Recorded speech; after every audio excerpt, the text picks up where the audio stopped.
That's about as American as it gets, bro. It's American.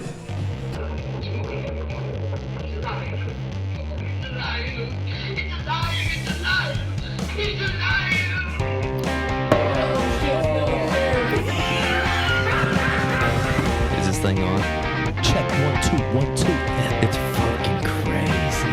They're invincible, indestructible, and he's living for like 10,000 years. 5, 4, 3, 2, 1. Hunt for Greatness podcast. Like years ago, but this was kind of like before the internet was a big thing that I haven't watched.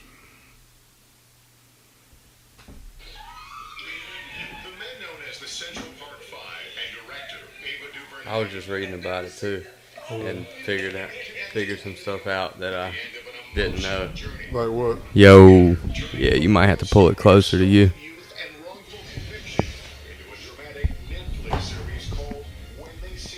How about now? Yeah, that's good. That way you can hear what you sound like. Hunt for Greatness podcast, bitches. We're live, baby. Are we already live? Yeah, we're live, dude. We live. I got my man Louis T on the podcast once again. Your podcast just dropped with us on it, didn't it? The first one, yeah. Yeah. First of many. Yeah, dude. That was an awesome podcast, dude. Them two ladies knew what they were talking about. Yeah. Dude, that was an awesome podcast. Yeah, and it's doing pretty good. Shouts out to Tiffany, Sharita. Like, it looks like it's going to be one of the higher viewed Nice. ones. So, I mean, shouts out to you. It's probably because of... Dude, it's probably my face. You know what I'm saying? It's probably because it was probably my shirt. My Louis T, Inquisitive Mind Louis T shirt. Yeah, my man's got them on deck. I seen something about your clothing line. Yeah. Get right here up on it and tell us what's going on with that. I mean, I haven't, I've just been teasing people, but, teasing me, I saw it. But, I'm going to do something August 17th. I'm still working on the details. Nice. I'm planning on it to be the last time you'll really be able to get County Lines clothing in any kind of abundance. So exclusive. I'm sad breathing here. Get it now. Get it August 19th. 17th. August 17th. If you want County Lines clothing, you better get it. Hit my man up. What's the Instagram? Hit him up on your Instagram or at NC County Lines Clothing Instagram? I guess technically NC. Oh, shit. NC. Oh, dude. Black Mirror, dude. Yeah. Tripping me out. NC County Lines, or you can go, it's still available on the website, so countylinesclothing.com. But so you can get your clothes on the website right now. Yeah. Still right as of right now, you can still go to Permanent Vacation in Wilmington off Racine Drive, Planet, downtown Wilmington, countylinesclothing.com. You can still follow us, but So you can get the clothes right now on the internet. Yeah. Bam, go to the website. Get my man's clothes, support local business. Started from the ground. You started all that, right? Yeah. From the ground up. Yeah. That's badass, dude. Built that shit with your bare hands, dude. Entrepreneur shit, boy. When you gonna have who was the guy we were talking about on your podcast with the two hip hop dudes? Big entrepreneur. Oh, Dame Dash. Dame Dash. When you gonna get on my man's podcast? Come on, bro. Come on, man. The podcast ain't even out. Ooh, I ain't even supposed to talk. That's top secret. I'm gonna have to kill y'all for telling y'all that. Everybody who's viewing right now, send me your address. I'm gonna have to hunt you down. Hunt for Greatness podcast coming to hunt you down. So yeah, dude. I was watching the. We wanna definitely hit on When They See Us not documentary, but. Would it be called a docu-series or just a Netflix? It's not really a document because it's not like, you're not really talking to the people. It's like a show, I guess. Yeah. Yeah, very interesting, and I didn't know about. You probably knew about it before. I was vaguely familiar with it. Yeah. But not, like I've heard of it, but it was definitely, I definitely learned a lot more when it came out, and I actually, cause I'm not one of those people that run to the water cooler.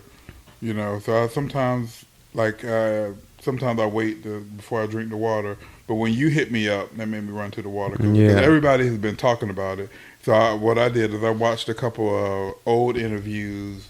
Like I watched the old Vlad interview with two of them. With I believe the guy that became Muslim and Salam or something like that was his name. Yusuf Salam. Yeah. Yeah. And it was him, and it wasn't Corey.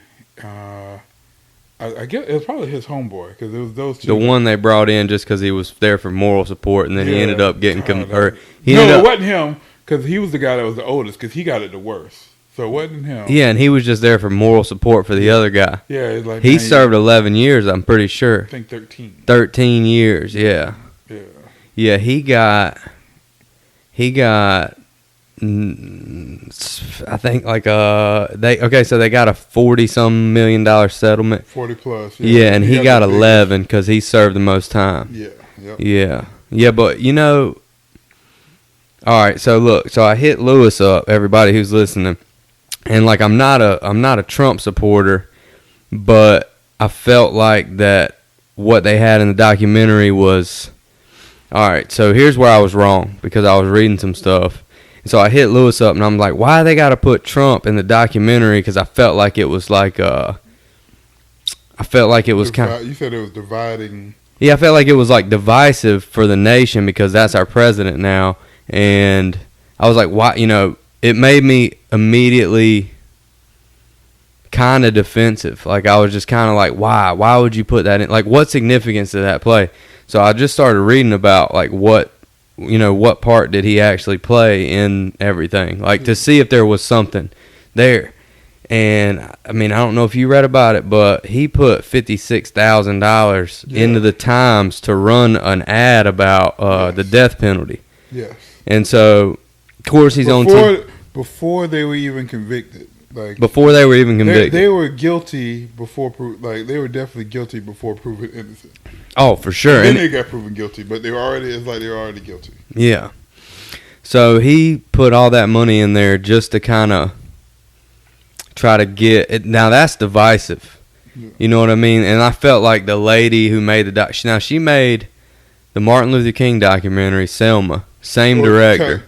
Movie. I'm sorry, the movie. I keep saying documentary. The movie Selma, and she made 13. That was a documentary. Yeah, so she made 13 and she made Selma. And she did the Disney joint too with Oprah Winfrey, Wrinkle in Time. I don't think I probably have seen that. Is it new. Old? Oh, it's new. Yeah, it's on Netflix now. It wasn't her best one. Was it like it had dragons in it and shit? Probably. I've seen it.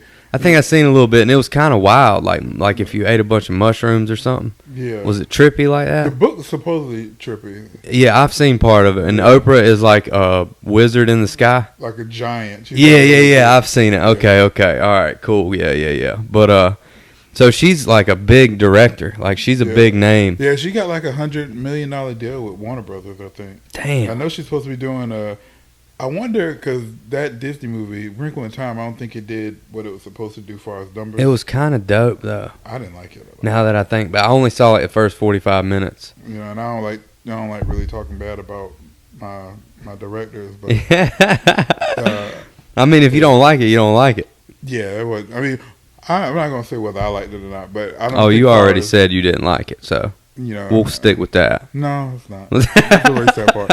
But financially, it did not do what it was supposed to do. Yeah. You know, men lie, women lie, numbers don't. Yeah. But I remember before, I think on the hype of that, and then that was right around the time Black Panther came out and Ryan Coogler. So I think she got a big deal with Warner Brothers, kind of on the hype of like black directors. Yeah. And I wonder, and she was supposed to be doing a DC movie, DC Comics like New Gods, but I haven't heard anything about that like since then. It's like all the talk. Yeah, you're deep into the comic game, dude, ain't you? I think movies, but yeah, especially I feel like now because comics are like the dominant movies, so it's like movies. Yeah, they're the biggest one, like Avengers. Yeah. Dark Knight, dude, they're all. What's the one with Star Child? Guardians of the Galaxy. Dude, that shit's so awesome, dude. Star-Lord. Star-Lord, yeah, dude. I love that shit, dude. Their soundtrack's dope, too. I had to buy the soundtrack. I've gone to Apple Music and Tidal and just listened to stuff from that. Yeah. Hell yeah. And they got, like, on the soundtrack, they got Jackson 5 and all kind. Because, like, dude, that shit was dope when I was a little kid listening to Jackson 5. And, like, whenever I was a kid, Michael Jackson was already grown and, like, had all of his hits and shit. So, like, when my dad handed me the Jackson 5, and he was like, listen to this. He was like, it's Michael Jackson when he was a little kid. And I was like, what? And I never knew. Like, I was young, dude, and I never knew he was, like, a singer when he was a little kid because all I heard was, like, Thriller and all that stuff, and I didn't know. And I listened to it, and I'm like, da-da-da-da-da-da. I'm like, damn, man, I like that when I was a little kid, dude. That shit was dope. But, hey, I was wrong, dude, because I immediately got defensive because of the Trump shit. Yeah. I was like, why? Like, what did I say? I thought it was like propaganda. Yeah. That's what I thought. So you didn't know that was real? No, I knew he was probably on TV saying some dumb shit like he always does, but I didn't think he played a big enough part in the story for her to put it in there. I thought it was unnecessary for her to put it in there. So when you asked me if I heard about it, what I actually heard about it, and I think this was like a documentary on Trump. Yeah. With talking about when Trump did that. So I knew about it because of Trump was such a big thing in that. So it must have been a big deal that he did that. Yeah. Which I had no clue. Yeah. But I didn't know the story, though. Yeah. At the same time. Yeah, but someone who has nothing to do with it is like pretty much putting money, what the fuck? Big, he's spending his money. Or somebody's money. Who knows his money. But yeah, money that he has access to. Yeah. And then him to push his rhetoric, really, is what. And he never apologized. Like him, of course he didn't. Or the woman, the main woman that was pushing everything. I've never heard him apologize for anything. I don't think. I don't know. I don't think he has ever in his life apologized. Yeah, and if he does, it probably sounds like some bullshit anyway. Oh, it's some bullshit. Well, I am sorry that you feel that way and that you are wrong with what you believe. Yeah. Yes, the worst apology ever, dude. If Trump ever has to apologize. But yeah, I thought that. So I was wrong because, and I'm glad I read this shit to figure out that he put all that money into pushing that whatever it was he was trying. Like, because I think it was in the 80s that this happened, late 80s, early 90s or something. 80s, yeah. New York was extremely violent and was known for that. And like crime was so high. We had Central Park, there was like several rapes. A lot. It was a lot. It was. Dude, they said in the Netflix thing, it was like 1,088 rapes that year. Oh wow! In Central Park or in New York, and maybe in New York. That's a lot for a park. But even in the park, there was a couple dozen or something. It was a lot. Summer. Yeah. And shoot, that guy. I don't know if that happened in the park afterward, but that guy the real rapist went and raped and killed another woman right afterwards. You know what I mean? Yeah, I read that. I read about that. Yeah, so it's just like he raped a lady, like had got locked up or something. He raped a lady like 2 weeks before that, and then they never looked into him as raping that other lady after that. Once he got caught. Yep, and then he raped and killed someone after that. And his DNA was the DNA they found in the sock or whatever on the. And then I know, like on the interview with the director, she was saying that she reached out to everyone involved, and like there's some people that spoke kind of off the record, but even those people, like cops, nobody was apologetic at all. Well, when you apologize, you're admitting you're wrong. Yeah. So, and she's like, she didn't defend, but kind of like from a police standpoint, their job is for justice, and justice should be. Yeah, you know what I mean. So it's like. And they had a lot of pressure, but they were just out there. But there should be and I think what you were trying to say, like nobody was there to defend. Like there should have been, like on TV, like when you watch these TV movies, there's always that one officer that keep trying to really get to the bottom of it. Yeah, like a good one. Yeah, there was no good ones. Nah, that's what really bothered me. All right, so I was wrong about the Trump thing. And I could be wrong about this. I don't fucking know. Yeah. But it made me feel like, not that it was demonizing white people, but there was no white people that were trying to help them in that film. And I feel like there had to be some, or cop, or anybody that was. Because, they had white lawyers. Well, they're just doing their job. Fuck them. Like, I don't give a fuck what they think or believe. They're just doing their job. Yeah. So, like, if they're defending you, that's not because they like you or they think you. That's just they're a defense attorney. Yeah. You know what I'm saying? Like, they don't know if you did it or not. They don't. You know what I'm saying? Like, Yeah. I feel like a defense attorney puts all their beliefs to the side, and it is what it is, and I'm just doing my job. Because you might know somebody's guilty of murder, but you still got to defend them with everything at 100%. You know what I'm saying? That's got to be a terrible, fucked up job to have. I mean, other than being rich as hell, it's got to be a terrible. Yeah, because defense make more than which one? They all of them make a lot, but defense attorneys can make a lot. Yeah. Because like that $41 million they were awarded, them attorneys I'm sure got to. Yeah, they had to pay. So they had to pay the attorneys out of the $41 million. I'm sure they did. Yeah, but, that's fucked up. State should have paid them. Exactly. They should have got that whole. Let me plug my phone in. They should have got that whole $41 million. Yeah. For them.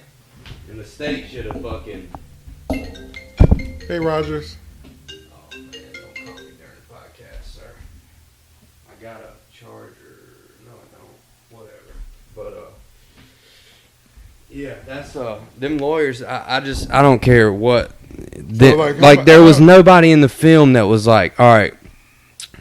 There was no cop, like you were saying. There was no good cops. It didn't look like. They tried. I feel like the one black cop, they tried to make him show that kind of side, but it was like it felt like by that time because the way they were framing it, there was a black cop and he's kind of like looking at him crazy, but he looked like he was young.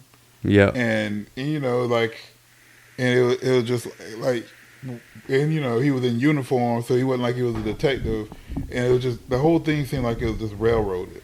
You know. What do you mean? I mean, it just seemed like it was like got to a point where no one could stop that train. No one could do it. They had so much invested in that train. Like they knew who they wanted to convict, and that's what they were going to do. Yeah, like no matter what it took.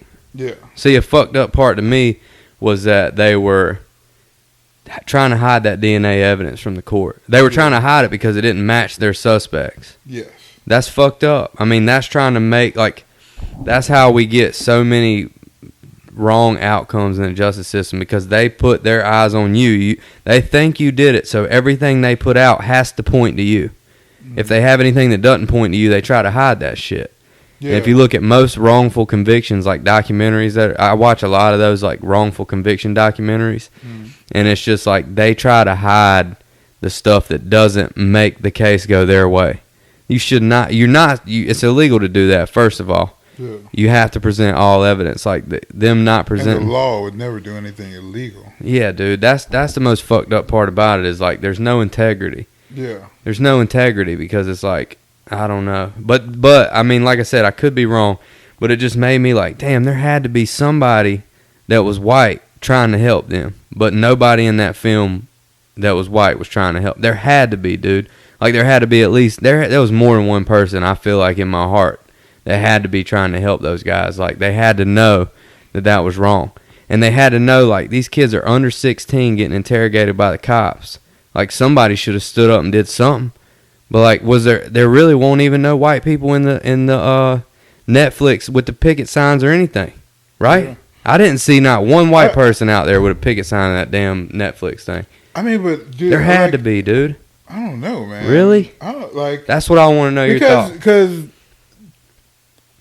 one, I mean, I feel like this is a good pictation of kind of what I almost think about society, like because think about it, you think these guys why would you, if you don't know, like if you didn't know these people, why would you think that these kids are innocent when the media got a hold of it and they're running with it? They're like these guys are, you know, Nicky Barnes and Frank Lucas or something like. Well, to me, you kind of got to look at the whole black community and wonder why do they think they're innocent.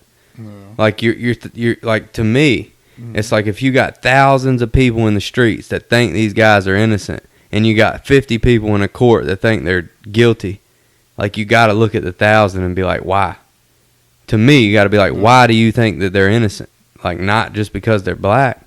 Yeah. Just because you think they're really innocent. Probably most of them. Maybe some of them just because they were black, they went out there and... Or just because they're from the neighborhood, but...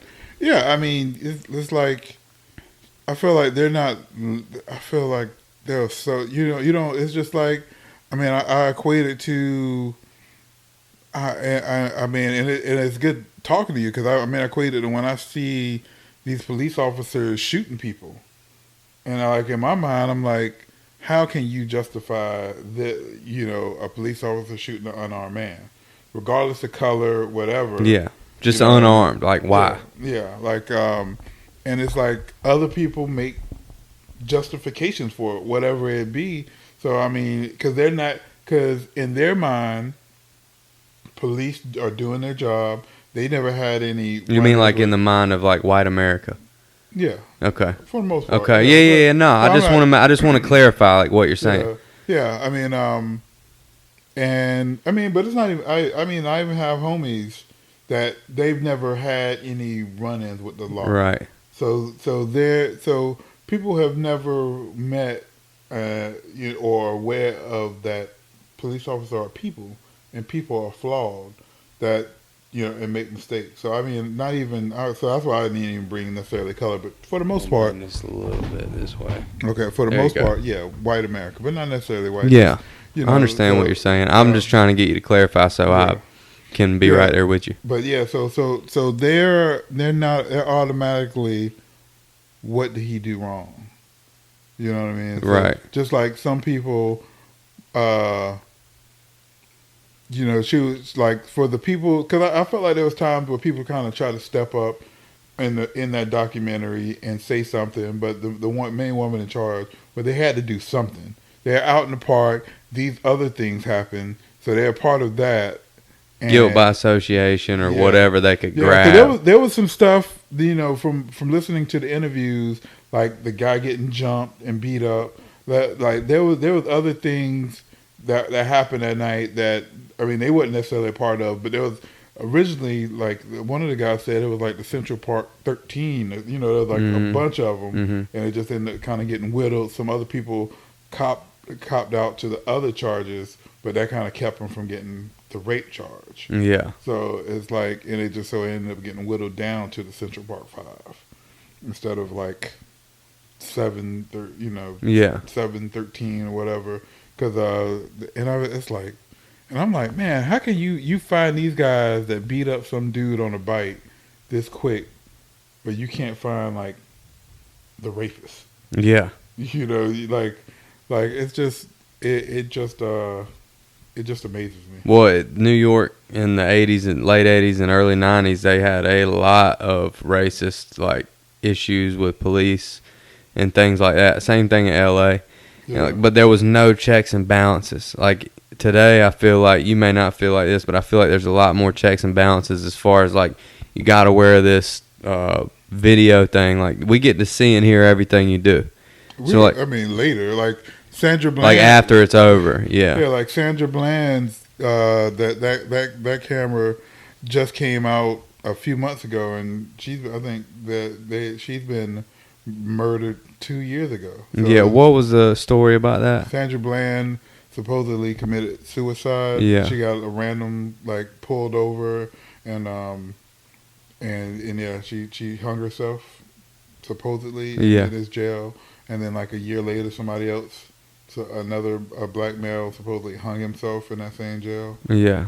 So it was like like they might have set it up. Yeah. To where it looked like a suicide. Yes. But it wasn't, supposedly. Correct. Damn. Because I've heard her name before, but I didn't know. There's so many of them. Yeah. There's so many of them. It's hard to keep. It's hard to keep up with. It's just. Every day I don't, just not wanting to end up a hashtag. Yeah, fuck that, dude. Yeah, and I mean I don't think about that. I go to work, come home, and like if a cop pulls me over, then write me a fucking ticket, dude. You know what I'm saying? Like that's just the way my brain works. And you can probably actually get away with saying, and I mean, I don't fear that as much as like in Wilmington. I don't think.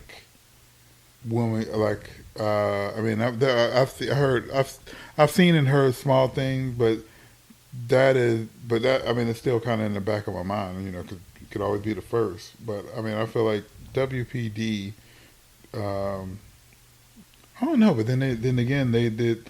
They busted that one. Well, that's still a little bit different. But you remember a couple years ago they busted that one guy house, and over the PlayStation they stole the PlayStations. But I heard he was on social media with AK, so they thought he had a AK or what, might have an AK. But yeah, I don't know. I mean, yeah, that is like that's something that is like down to even me. Like, do I want to own a gun for my protection? But then if when they run your tag, it comes that you it comes up if you have like a concealed carry or something. Yeah. So then then are they going to approach me a way that might make them feel that they're at danger? So if they feel like they're at danger, that puts me at danger. You know what I mean? It's like those kind of things. I'll tell you, I got a concealed carry, and every time, like if I have my let's see, have I had my weapon on me? I don't carry it that much. Like I'll carry it I don't really like carrying it because it makes me think a whole nother way. Yeah. Like it changes my whole mindset of like if I walk in a store, I'm like, damn, can you see it? You know what I'm saying? Like, can you tell I got it? And then like, what if somebody comes in here and does some crazy shit? Like I'm obligated to do something if I'm in the position to do the right thing and help somebody or save somebody. Like if you take on a responsibility if you carry a weapon, like yes, to protect yourself, but also to protect others. And like you learn about it in your concealed, like you take a class or whatever. Yeah. So you learn the laws and you learn about like what you can and can't do or what's considered right and wrong. And it's like it's just it raises your awareness like a lot. Like if you're carrying a weapon on you, or like carrying a firearm. If I carry a knife on me, I don't ever think about it. You know what I mean? But I mean, I used to I didn't have a concealed to carry, but I used to conceal and carry. Yeah. And I used to like, man, why am I doing this? Like, you know what I mean? So I was like, I had stopped. I just stopped. I was like, you know what I mean? Because I was like, I kind of like ran through the scenarios. Like, what am I going to really do something? That's the same thing with me. So it just makes me like worry a lot more about shit. Yeah. Like if I have a firearm on me. But if a cop sees your concealed carry or if they ask you for it, you can tell their awareness heightens tremendously. Or if you have a firearm on you and you tell the police, like you have to tell them, like legally by law, you have to be like, I have a firearm in the console or I have it concealed on my back. Like they'll take you out of the car and they'll be like, well, I'm gonna take this gun to my car until I'm done doing whatever, writing you this ticket or whatever. But you can tell like as soon as they find out, like, yeah, like like that hyper awareness goes way up. So yeah, it's uncomfortable. I without even knowing, going through that, I already know that, and so that's like, so I gotta kind of weigh out which one, who am I more afraid of? Am I afraid of being pulled over versus some unknown person that might, so yeah. So is being pulled over is more of what you're afraid of than. I live right down the street from you, so I live in a good white neighborhood. So, sure. So yeah. Pulled, but which can get me pulled over. so yes, I think I'm more nervous about the perception of being a big black guy with a gun. Yeah. Just being a big black guy is scary enough. Yeah. So it's, yeah. Yeah. You're like a big teddy bear. Yeah. You are, dude. You're like a big teddy bear. Yeah. That's what I say to Terrell all the time. I'm like, dude, you're a big teddy bear. Dude, you're harmless. Yeah. Me and Terrell have gotten like arguments before. Like we've got mad at each other, like over some work shit. Oh, okay. And I'm just like, man, you're a fucking big teddy bear, dude. I'll body slam you, son. And Terrell probably picked me up one arm, choke slam me. Well, he's got to because his other arm, he got a bum arm. His other arm's bum, so he'd have to get me with that good arm and choke slam me. I love Terrell, man. Don't Terrell. people like people that have like that arm? Don't they usually feel kind of sensitive about that? About his bum arm? Yeah. I don't know. I give him shit about it. I'm like, pick the sofa up, dude. What are you doing? I'm like, pick it up with your weak ass arm, dude. Just talking shit to him because we're tight like that. We talk shit to each other, but yeah, people do get sensitive about that shit. Yeah. Yeah. Did you go to the comedy club last Thursday? No, because you wasn't going. Yeah, I think I'm gonna go tomorrow. I'm pretty sure I got it where I can go. So Okay.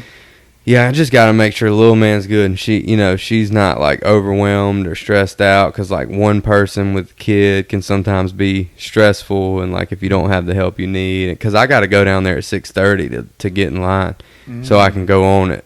So it's like I get off work, I go down there, I don't even come here but for 20 minutes. You know what I mean? Wow. So it's like I gotta make sure everything's good with her, so I'm not like, I mean, it can be disrespectful, like if one person ain't never doing shit and you got two people in the house taking care of a kid, you know what I'm saying? Yeah. So like I just try to be conscious of that. That's why I was telling you, like, I ain't never been the type to like, let me check with my girl first type shit, because I don't give a fuck, I'm gonna do what I want. But it's like, just as far as like respect thing, parents, like, Oh yeah, co-parenting. that's why I like, and we're in a relationship, so I want to be respectful too, but I just know it can be like he can act a fool sometimes, and it's. So, I mean, I've seen this video. He's going viral.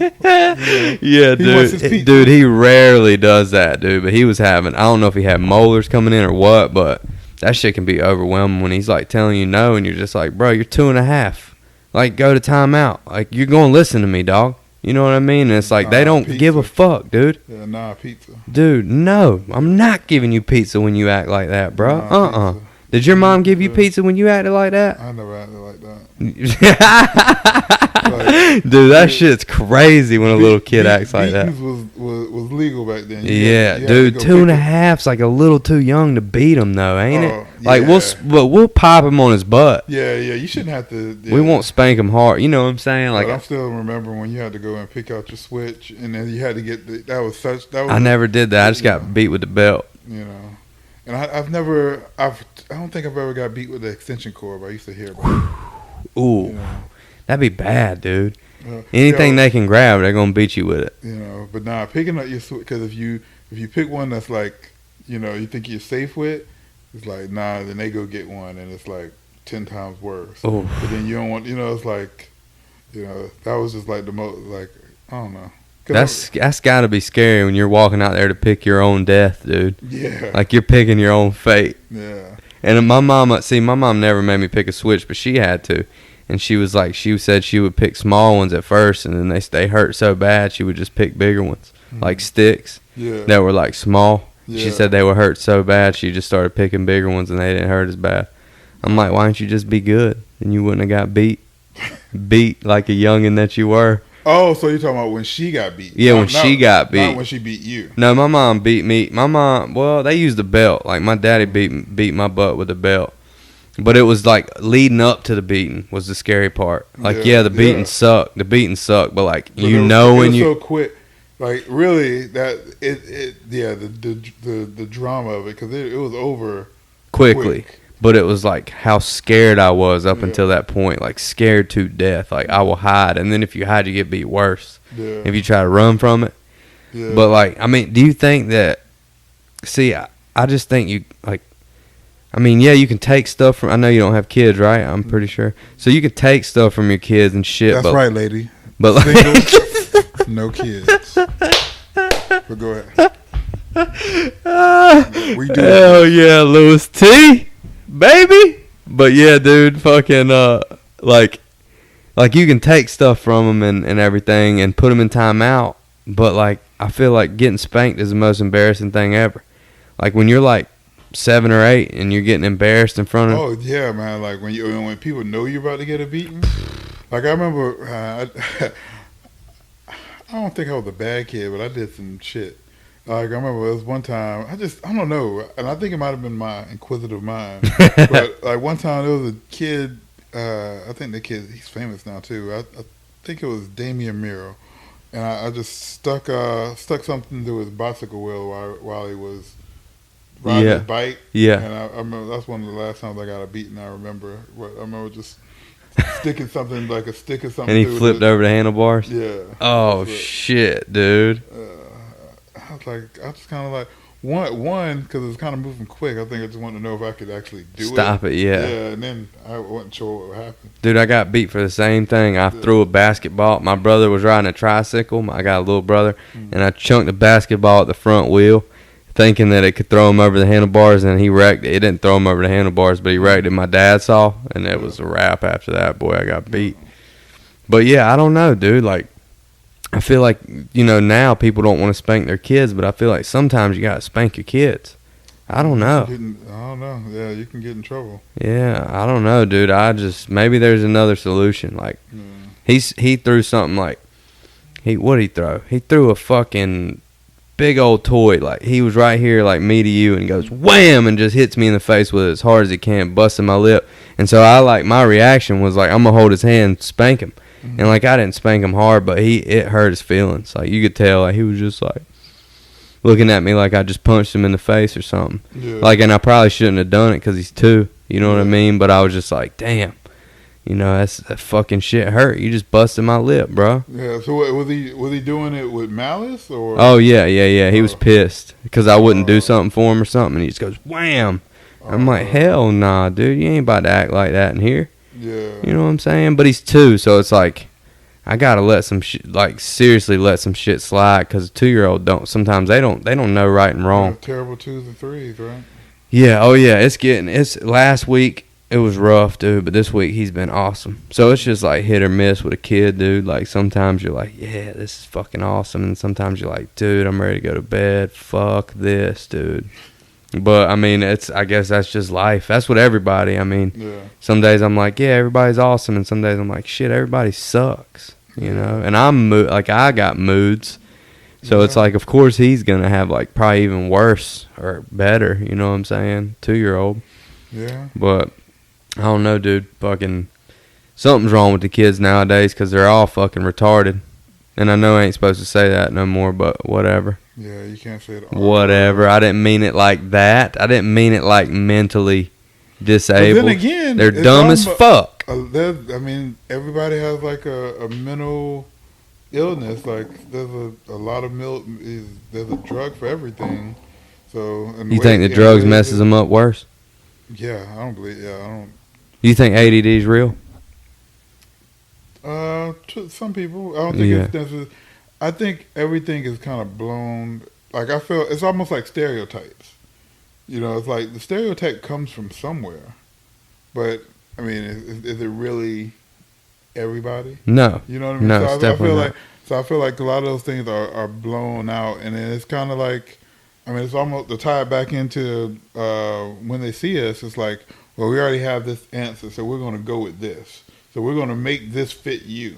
Right. We're going to make all the evidence point to what we think. Yeah. So I feel like I mean, I really feel like that documentary. Now you got me saying it. Yeah, it seems like a documentary. Yeah, that show is like a flashlight. Is that your phone? Yeah. Oh, okay. It's like it's just like a spotlight on society and life. Yeah. You know what I mean? So that's why, like, when you were saying, like, because when you first hit me up, I hadn't watched it yet. Like I said, I watched a couple interviews from the director and some of the people. Right. So, but then and I've seen that, water cooler people have been talking about it. So then I was like, I kept kind of try to watch with an open mind. Yeah. It's like, let's maybe, talk pod about it, do a little bit of pod, like podding. And I was like, I mean, this is just pretty, for me, I was like, this is kind of pretty on point, Yeah. I mean, some stuff was fucked up. But, yeah, definitely. Especially the Corey. I think his name was Corey, but the one guy, the oldest guy that got the most years. Yeah. And he's the only guy that's still in New York. Most of those guys a couple of them are in Atlanta now or Georgia. Mm-hmm. You feel like Atlanta is the whole Georgia, but most of them are in Georgia. He's still in New York, and I think one is in like New Jersey. Well, Atlanta's like one of the biggest African American, like, where, like, I feel like there's as many or more black people in Atlanta than there are white people, right? Probably. Yeah. But white people still run it. You think so? Like at the top? Ted Turner, I feel like Ted Turner runs a good part of Atlanta. Yeah. Coca-Cola too. Yeah. Yeah, Like, but there's a lot of black-owned businesses in Atlanta. Yeah, probably like, a lot. Black, but I feel like it's lower. It's lower end. compared to, I mean, something. I feel like it's high, and low. I But saw no you post mid. something the other day about how long a dollar stays in the African American community and the Jewish wasn't that you? Yep. Jewish community, on, black. on IMOLT podcast Instagram. So that was on your podcast Instagram. Yeah. Yeah, so I saw that and I was just like, wow, that's crazy. Because it was like 12 days in the white community and like 6 in the black. No, it's like minutes in the black community. Really? Yeah. I thought it was 6 days or something. No, it's no days. It's like What? Yeah, it's they talked about that was one of the inspirations on Killer Mike's Trigger Warning. Yeah, that show's dope. I like Killer And Mike. then that we talked about that on the interview when I talked to Chris Everett from the Wilmington on Fire. Yep. We talked about that on that interview as well. But it's ridiculous because there's not black owned business, out for the most part. So in Atlanta, you could probably do it a little bit. I figure like in Atlanta, those numbers were probably a little bit better. But I mean, outside of like barbershops, hair salons, just a couple food places. There's not really a lot of black owned businesses, especially like here in Wilmington. Why do you think that is? Well, we last time I was here, what did we talk about? Yeah, how all that shit was taken. Yeah. So, Yeah. And yeah, I really want to do a podcast with some history people, just talk about like forgotten history. That'd be dope. Because people don't, it's. I love people, history, dude. People, like if it wasn't for Ava DuVernay and doing this show, that people wouldn't know about that. Like I wouldn't know about it. Yeah. Yeah. And there was a documentary done about it, but it's kind of like pre-internet social media streaming. But now, hopefully, people go back and check the documentary out because I was pulling up old video interviews when the documentary came out. It was kind of for them. It's kind of like what's going on. There's like a new media thing about it. It's a radio and stuff with interviewing them. And some of those interviews, they're still out there. I was like, man, this interview's old. But this is for them. This has been kind of going on, but I feel like a lot of people forget because you say, well, why is this? But people don't realize the things that have happened to set not only black people and black business, but black businesses back. Because businesses is like it's almost like credit or something. You can pass that along, but when it's taken away from you. It's taken. What do you have left? Like all your equity and everything you have's in that. Yeah, because that's what like people talk about reparations, but smarter people that I look up be like, be careful with what you want, because money you get like that money that they got, they probably just went right back into whatever after they paid the lawyers. So after they paid the lawyers, they probably maybe had put $1 million or $2 million in your pocket. But I mean, depending on your lifestyle, that's going right back in the system. If you don't know what that's why I said like on one of my Facebook posts, I was like, man, the first thing I do if I won the lottery is like hire a lawyer and a financial advisor. Yeah. And then Bree said, and then hire a lawyer to watch that lawyer and the financial advisor. Exactly. Yeah. Yeah. Checks and balances. Yeah, hell yeah. Because I mean, I was just driving. I was like, man, like down Castle Street. I was like, man, I would like to, there was like the old bus stop. I was like, I wonder if I could buy that and do something with that. You know what I mean? But then again, there's so many laws and, there's just like, there's ways to get money away from you. I feel like it's designed. Oh, to dude. get that money back. Yeah, like I saw my buddy posted something. I don't know if you saw it, but it was like an old black guy, and it was a picture of him, and he was homeless because he couldn't pay the property tax on his home that he had already paid. The home was paid for, and he didn't have a job or something, so he couldn't pay the property tax. So they repoed his shit. Like the land he was on that was probably paid for 100 times over, that they're still charging you for. That's just fucked up to me, dude. Like, and like you're saying, like it's almost built, unfortunately, for you to fail unless you make a lot of money. Yeah. Like I And bought. shoot, even those people, like a lot of times you wonder how, but they still, tax of, it's like, I don't think a lot of these people are intentionally evading their taxes. You know what I mean? Like, Yeah. or being necessarily shady, but it's easy. Yeah. It's easy not to pay. Like, you're paying, you got to pay so much. On the dumbest shit. You know they tax you for your damn dog in Wilmington?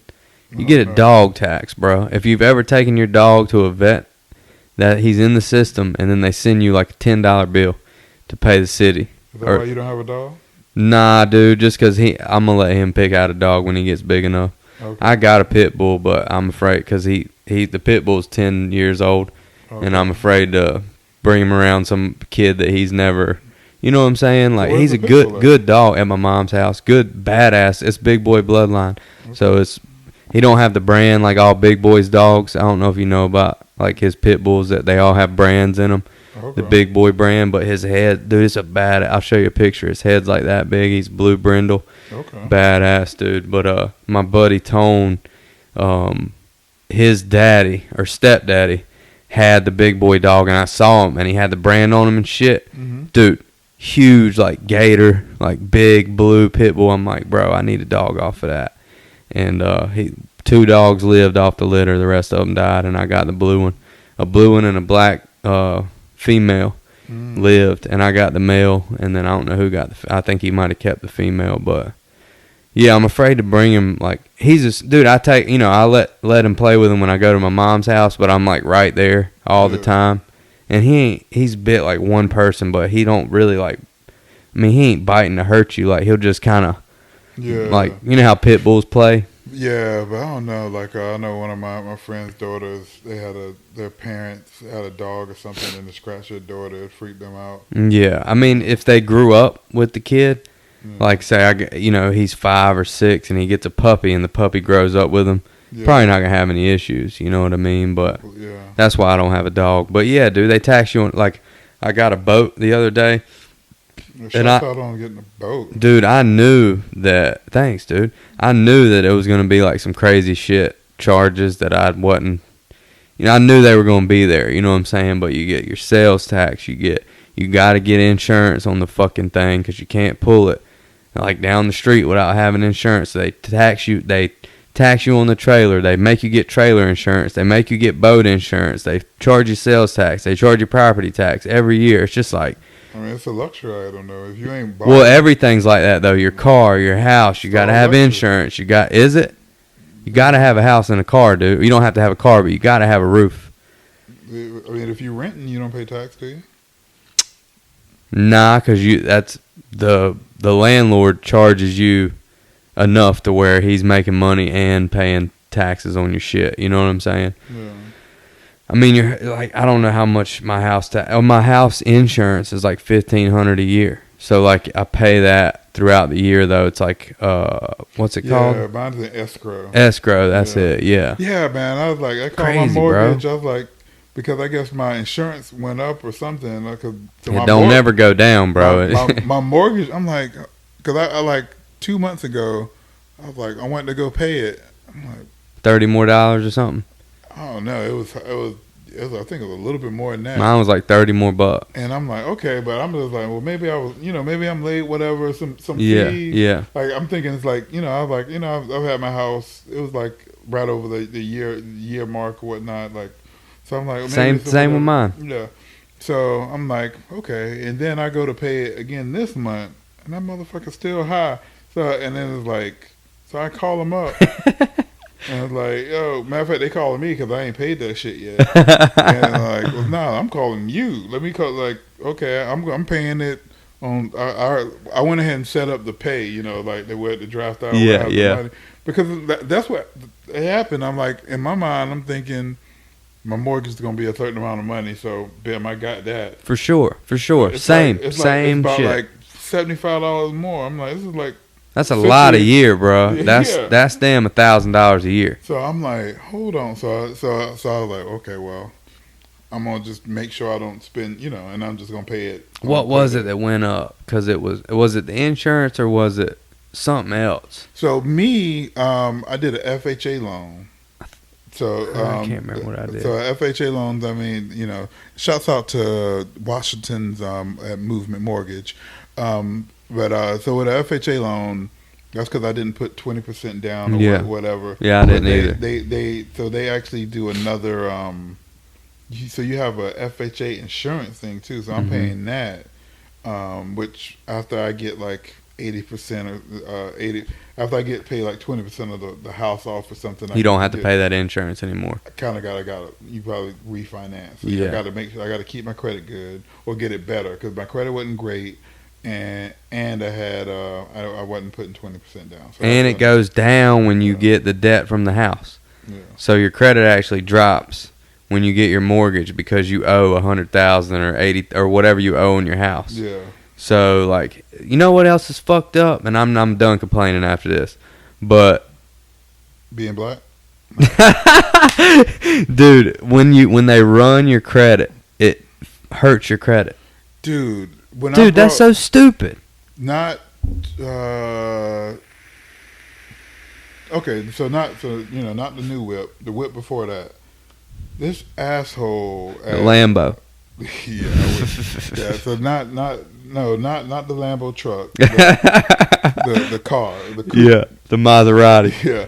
So this asshole at Kia Stevenson, he kept. So I had a buddy that worked at Hyundai, and he was like, he worked finance, so he had the numbers, and he had like. He had found me a bank where I can get a good whatever, and so I had all good the interest rate. Yeah, interest rate.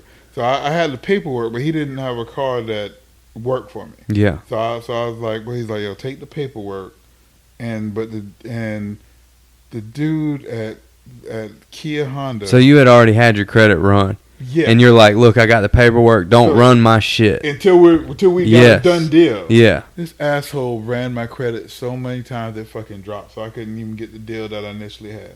Dude, I got my credit ran three times. I think he did it, and I wonder if he did it as an asshole because I ended up not going with him. Dude. You know what I mean? Because like the car that so he was at actually. I think he worked for maybe Honda prepaid, but it was all under Stevenson. Yeah. So I ended up getting my car from.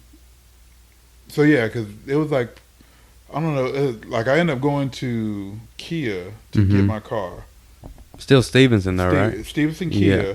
So he went, but this was at a different Stevenson lot. So it was like another like Stevenson used car. That's where I got mine. That's where I got my truck. Okay. Yeah. So, so he couldn't get me the same deal that the same, you know what I mean? Like, and I'm like, and after he effed up my credit, you know what I mean? By running I was so pissed. Dude, you literally have to tell them if you run my credit a bunch, me and you ain't gonna have no deal. Like, dude, next time I go up there, I'm not gonna be fucking nice because, like, I got that truck and they ran my credit 3 fucking times after I already told them my FICO and I got there and I know they gotta run it.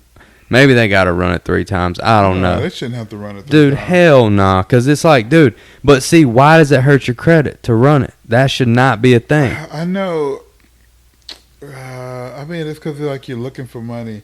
Like I've heard, like I've been to classes where they talked about it, and it's like a soft whatever, and I think there's ways that they can run it without it hurting it really. Like a soft. Yeah. Like Cause the hard credit run, it'll hurt your credit. Yeah. So it's them. They're assholes. It's either one, they're assholes, or 2, don't know what they're doing. Yeah. But, so it sounds like we're saying don't buy your cars from Kia. Yeah. Stevenson. Yeah. Shout out to Stevenson because they both fucked us over on running our damn credit. And I mean, dude, why should that hurt your credit? Because it's like I pay everything on time. Yeah. Like, why does running my credit score hurt my credit? That's the only thing I have on my record is them running my score. It pisses me off so bad because it's like the lady showed me my report because she had to run it for the boat. And so, and she was awesome, dude. Her name was Bobby Brown. Swear to God, her name's Bobby Brown, dude. She was so nice. And she showed me everything. Like, she's like, here, I'm running it. Look at the computer. And it showed me all my credit history, which is nothing. Like, I have a credit card that's paid off. I have the mortgage and the truck payment. And so it's like, and then right underneath it says Stevenson Honda. bam, bam, bam, 3 times ran my shit. Yeah, Stevenson Honda, that like Mazda was cool. Like Mazda Kia was cool, but Stevenson Honda, That's who did mine. Some asshole. So Shout out Stevenson to you Honda, bitch asses. So even if you want to mess with Stevenson, don't go to Stevenson Honda prepaid. Yeah. I don't get it, but yeah, it is like you can't even fight that shit But I mean, because it's kind of like life. It's like, it's so easy to eat food and gain weight, but you got to work so hard to lose it. yeah, Because like with the dude. credit, to get it's so like think Takes about so what- long. to get that stuff off your credit. Takes so long, dude. Hey, that shit stays on for a year. If they run your credit hard check, stays on for. It's been over a year and it's still on my shit. Like why? Why is it still on there after a year when there's? You know what I'm saying? But I mean, shit like that. I talked to my dad about it, and he's like pretty smart when it comes to that type of stuff. Yeah. And he's like, dude, there ain't no reason to even try to fight it. He was like, that's just the way it is. And I'm like, man, that's hard to accept for me. Like I work hard for my money. Yeah. You know, I'm sure you do too. And it's just like, dude, like why is it so easy for them to just take it? You taxing people for a fucking dog, dude. $10. You know what I'm I saying? thought you was gonna stop complaining. Dude, all right, I'm done. But yeah, taxes are some bullshit. But see, like, here's the thing, like, I understand, like, some taxes, I get it. Like, we need to put money in the pot. Like, For roads and all this that is what I stuff. know we talked about it on our last podcast, but I just want to ask you what you think. Like, do you think that? Let me figure out the best way to say it. Like, all right, so neighborhoods that are predominantly black neighborhoods, that a lot of the people get welfare and a lot of people get food stamps. Do you feel like the government giving them those things? Because, all right, so here's the thing with that stuff. Like, your family, by paperwork, by the book, can't really be together in order to get the most amount of benefits. So, like, say she's going to get benefits or whatever. She can't report my income because they're not going to give her shit. You know what I'm saying? So it kind of encourages separation of families is what I'm trying to say. Oh yeah. So, and do you think that those government programs do more harm than good? Because do you feel like I feel like, and I mean, it might be a conspiracy theory, but I feel like a lot of those programs are by design to break up families. that's what I'm getting at, and I agree 100%. You know, especially even though there's more white people on assistance of black, but that's not the narrative that's spin in the media. But especially black families, I feel like those are designed. Like I feel like the more and more that I just hear and find, you know what I mean. Like sometimes, like there's some things that's like just like crazy theories, and people talk in like barbershops. But then the more and more you hear and find out and see stuff that. You know, a lot of these things aren't as far-fetched as believed. Like a lot of, like I feel like there's like a system kind of like set to break up like black families. Yeah, or just like, or families in general. But most of those poor communities are the ones that need the government subsidies, or that are like, these things are in place to kind of separate the families and break, because your strongest unit is your family. Yeah. So like you want to be together, but like say your girlfriend's getting food stamps or your baby mama's getting food stamps, and they come to your house and you're living there, you're the man. They're gonna take everything from her, like, because you're not reporting the man's income, so they're gonna take all of her government assistance because she's been lying to them or whatever the case is, and it's like. That's where that dividing family shit comes in, because they can't reap the benefits of the government, like the program, if they're together as a family for the most part. Yeah. I mean, which I think is fucked up, and I think it keeps those. I feel like I mean we have the like a lot of times with me and different people, we just have the conversation of how like the quote unquote projects that doesn't work. Like other concept, it's not designed like those things are not. They're not designed well enough to be able to help you get out of that system. Right. Like some people can. I mean, Right. it's possible, but I mean, I don't feel like a lot of those things are designed to really to get you. It's almost like a quicksand. Yeah, you know what it reminds me of? Methadone clinic. It reminds me of the methadone clinic because they get people on the shit to get them off of heroin, and then they get hooked on the methadone, and then they up the dose and up the dose and up the dose. And then it's like, whoa, you got a problem. Let's just take it all the way out. Yeah. And then you're back on heroin. Yeah. So I'm just saying, like, it's not really designed. There's no means to an end. Yeah. You know what I'm saying? Like, even with food stamps, it's like. But I mean, it's all. I feel like all those, even that. I feel like all those things are kind of designed for people to take advantage of the government on bigger. Like I think it was probably because most of my inspiration and stuff comes from the Joe Budden podcast. I think I was watching that, and they were talking about New York Housing Authority or something like that. Like how much money they get for it's like $80,000 like a person or a house or something that they get from like government whatever, and then and it's like prisons, you know, and like putting people in prison, like how much money these private prisons are getting for people, you know what I mean? Like dude, fuck that. You know, private prison, and you know, like what happens? Like more people you in prison, the more money you get. Yeah. That's some bullshit. That's some bullshit. And then you're using those people as labor because, you know, 80 cents a day, somebody busting their ass all day long. Because that's legal slavery. Because if you break a law, then you can be a slave, according to the 13th Amendment. So now you're using this, and then you're making these big deals with the government. So it's like, hey, where's my labor at? Like I'm spending this money on this prison. You got to keep bringing them in. Keep bringing them in. So that shit ain't right, dude. That shit ain't right, and it's something's gonna happen, dude. And maybe how old are you? I'd rather not say on camera. You look like you about 31, maybe 32. You gonna go with that? You Sure. cool with that? All right. So you're 32. I'm 29. I knew you were a little bit older than me, but I think in our lifetime, dude, we'll see some cool shit. Like you were sending me the robot cop. Yeah, I don't dude, know if that's cool or not. No. I'm not saying, but just like shit that going in the direction of like no room for human error type shit. Yeah. You know what I'm saying? Like I don't know if that's cool or not either. It doesn't sound cool to me because I don't trust cops and I don't trust robots most of the time. Like, you know what I'm saying? I mean, we I don't know. Like I feel like we've seen so many movies showing how the robots are going to kill turn us. on you. Yeah, and it's like no matter how, you know, I mean, think about it. If we're in the future and we were trying to save ourselves in the past, like hell, and like how stop making RoboCops, Yeah. guys. They're gonna destroy you. Terminator. Like I mean, how many times? Like how would you warn someone not to do this? But it's like we're not learning, man. What do you think? What do you think? Like in the future, what do you think is gonna happen? Do you think shit's gonna get worse, or do you think it's gonna get better, or you think it's gonna get worse before it gets better? I think it's just gonna keep getting worse. Cause see, in my perspective, I think that people being held accountable, like which doesn't happen most of the time, but now more than ever, people are being held accountable. I feel like for their actions. Like I feel like there's people. I feel like these cops that the whole shit's caught on videotape. Like there's no lying about that. You know what I'm saying? So it's up to us to hold these people accountable, like for what they've done.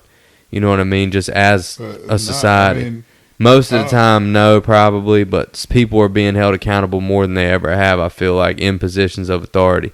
Maybe not. Maybe not. But that's just my perspective. Definitely not police. Like, I don't think, I've heard of very few cases where there's been, like, wrongful death, like, where anybody's been definitely not prosecuted. There might have been issues where they might have, most people don't even lose their jobs, or they just resign. Sometimes, yeah, that's very rare, or transfer somewhere. Yeah, you know what I mean. Like,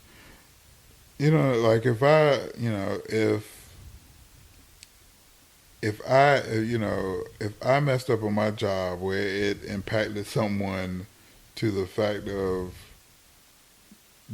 killing them. Yeah, like I would not have that job anymore. You'd be in jail. Yeah, you'd be in jail.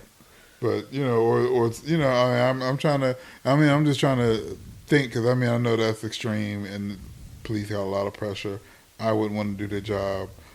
But I'm just trying to think when it comes. Like, I mean, just the fact that if you pull your gun and shoot it should be the stuff that's happening to some of these police should be just to be on the level of if they end up pulling a gun and they shot it by accident or just shot it, but the fact they're going to the point of someone losing their life, I don't feel like there's no real repercussion. Yeah. On that. They're like, and I get on a probably an employer side of it, like whatever, because you want people to not, there's so much stress going into that job. You want people to not feel like, I don't know, because you got to make decisions split. So it's probably hard to find that balance. Well, I feel like the people, they need something to tell like who's fit to do that job, because you have to be a calm, collected, like person that can make split-second decisions. Like, I mean, I would think logically. Same thing with probably like just instead of spending all this money on the BS that we were just talking about and using some of our tax money to pay officers better to be able, offer more money but have a higher to attract better people to be able to weed out people that's not as good. Make it like teachers and police that's not killing me and killing people that look like me, and helping crime stay down. Throw money at them. Yeah, you know what I mean. Like all these senators and politicians make all this money, and it doesn't. You know what? Trickle down. I think the senators, the like North Carolina senators and things like that, I'm pretty sure they literally only work 3 months a year and they lobby money for the rest of the year. Like they do like 3 months of work per year, and the rest of the year they call you trying to get money for you to help their campaign or for you to donate. You know what I'm saying? Like, I'm pretty sure I read something like that or heard something like that it was, they literally do 3 months of work. Like, they work 3 months out of the year, and the rest of the year they try to get money. So not necessarily like 3 months consistently, but throughout the entire year. If you take all the work that they do, you could compile it in 3 months. Yeah, it'd be like me and you working for 3 months, and then the rest of the year we go out standing on the corner begging for money. And then they give us $250,000 for standing on the corner begging for money a year. Like, we make more money standing on the corner begging for it than the other 3 months of us working, basically. They're lobbying money. Like, even from, like, the NRA or, like, big companies that, like, hey, you get, and they do it lucrative. Like, they do it these shady ways. Like, you donate, like Bill Clinton, for instance, and Hillary Clinton. Like, they talk for an hour, and people, they donate like $200,000 to them. Like, for an hour. These plates. But it's like the people when you have a dinner and it's either like $1,000. Yeah, but like that money is coming from somewhere they have alternate like agendas. Yeah, they have like these hidden agendas, and they're like, all right, yeah, well here's $200,000 we're donating to you, to the Clinton Foundation. Dude, that shit's shady as fuck. If you look up the Clinton Foundation and like what they do, shady, dude. And like I'm sure every single one of them probably almost is like. I mean, there are some good ones. Like, I've definitely, like, I don't know if you've heard, like, Tulsi Gabbard. I don't know if you heard of her. She's the senator of Hawaii or something like that. Oh, wow. But she's I think she's running for president and as a Democrat. Oh yeah, it'll die soon. But I think she's running for president as a Democrat, and she's like super smart, dude. Like, some of her shit I don't agree with, but she's a veteran, and she's like I would definitely vote for her over. It would have to take a killer Republican for me not to vote for her. There's no Republicans can't run, can they? I don't know, dude, because usually when a Republican's president, that's the only person you hear about running. Or Democrat, either. Yeah, or if Obama, like when Obama was president, like you had 15 Republicans that were fighting for it, but like to take him down. Who was? I mean, Hillary. Who else? Like, there wasn't many Democrats. No, there was. I mean, even Hillary. I don't think Hillary would run against. Usually, I mean, you got Bernie, but she beat Bernie out, and well, that was because Obama couldn't run again. yeah. So I mean, I'm talking I about thought when the- Michelle Obama was gonna run after Obama went out, dude.